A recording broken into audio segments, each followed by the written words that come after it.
Hi guys, it's Kate from AmeriCamp, and this video is basically just going to give you a couple of application tips and make sure that your application is as strong as possible so you can land that dream job this summer. Now, the first thing that will appear on your application is the dates. We want these dates to be as open as possible. This just means that different camps start at different times, so the more open your dates are, the more likely you're going to be selected by a certain camp.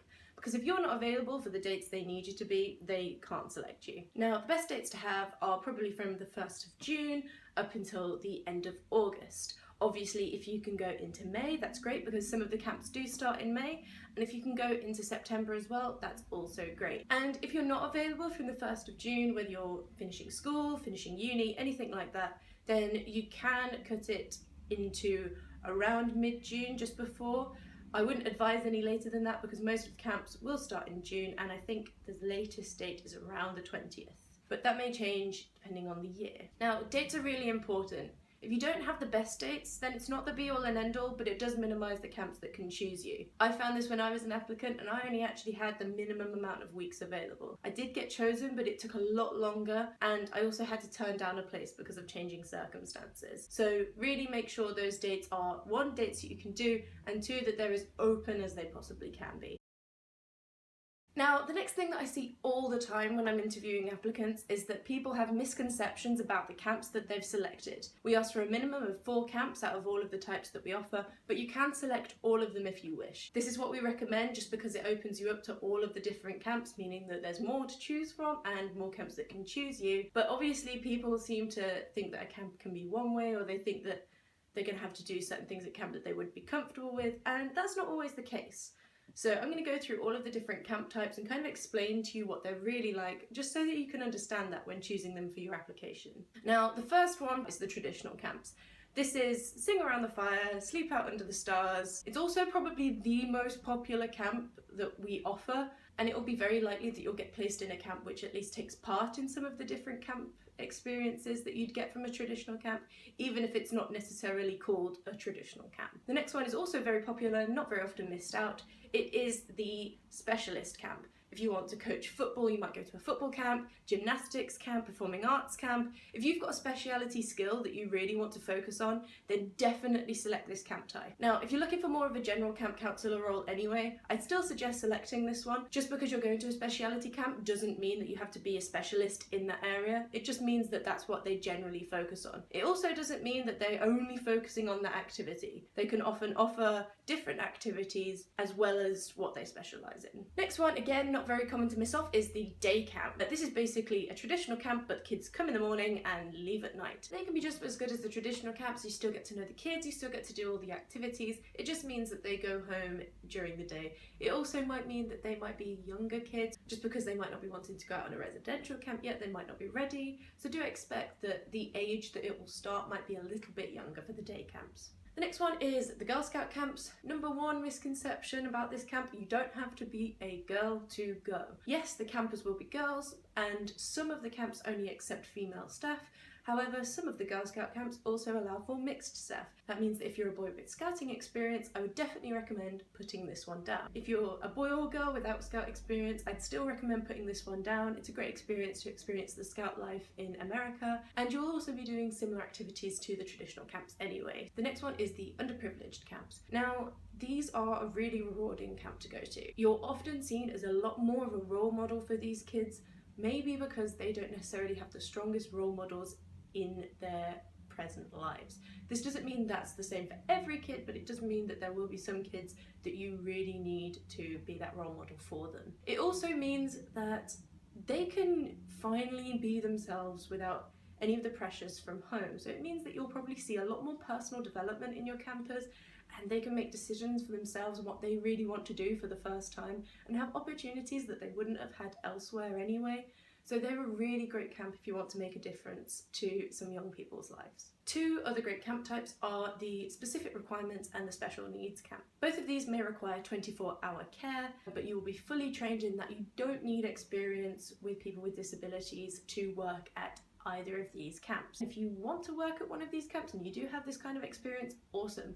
but it definitely doesn't put you at a disadvantage if you don't necessarily have that experience. As I said, you're always going to be trained in whatever you're going to be expected to do with any of the campers. They also range from an age of around like 7 to 70, so you are going to be dealing with adults as well. But one of the things that people have said about these camp types, they never expected to have such a rewarding experience with these campers. They saw such a development, such a growth in personality, and they saw them kind of come out of their shells in a way that they wouldn't have otherwise. So everyone that I've spoken to has really appreciated this opportunity to work at these camp types, and I would definitely consider putting it down on your application. The last one. This is the one that people have the most misconceptions about, and it is the religious camps. I'm smiling because it's always mentioned in AmeriCamp. Please don't have these kind of misconceptions. It's just something that people presume. I presumed it when I was writing my application for the first time. Basically, they are never as religious as what you think they're going to be. There are two religions that we tend to work with mostly for the camps. They are Christian and they are Jewish. You don't have to be Christian or Jewish to work at either of these camps. When you select it, you'll be asked to answer a couple of questions. If you're honest and you say that you're not religious, then the camp who's looking at you will see this and know that before they approach you, which means that if they do approach you, then they are okay with you not being religious, or at least part of their religion. People that went to the Jewish camps particularly said that they learned a lot about the religion that they didn't know otherwise. It's all very like, okay, we may say a prayer before meals, or we may have a service once a week to kind of look back at everything we've done, or we may incorporate some of the religious teachings into our camp motto, things like that. And it's often very subtle in comparison to what people think they're going to be. So if you've already submitted your application and you want to put any of these camp types down, just give them a ring, send them an email, and they will edit that straight away for you. Now moving on to your specific skills. You get to list as many skills as you want selected, and then you get to pick 3 of those to basically talk about in a bit more depth. Now, mention as many as you can on the list overall. Camping and backpacking is a really popular one.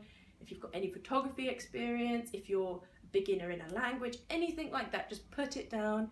If you've done it a couple of times, just mention it, just so that the camps know that you may be specialist in this thing, but you also have a little bit of experience in this thing as well. Now, with the 3 skills that you are going to mention, it's a really good idea to just mention specifics. So let's say you're a horse rider and you have the British Horse Society Level 1 qualification. Mention that in your application. Same with if you're a scuba diver, a gymnast, anything you've done, mention any qualifications or any competitions, any awards, any references, anything like that that you've achieved doing that skill. Also mention any coaching experience you've had and what level you'd be willing to teach.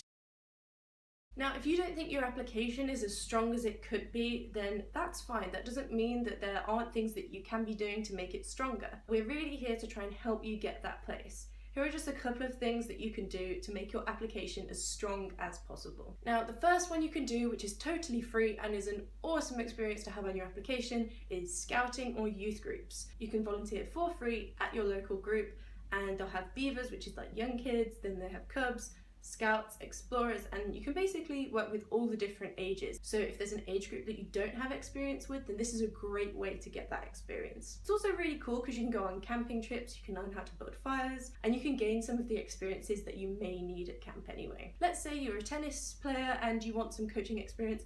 Just contact your nearby tennis club, whether you're at uni, whether you're at home, anything like that. Just say, hey, can I help out and maybe coach the kids?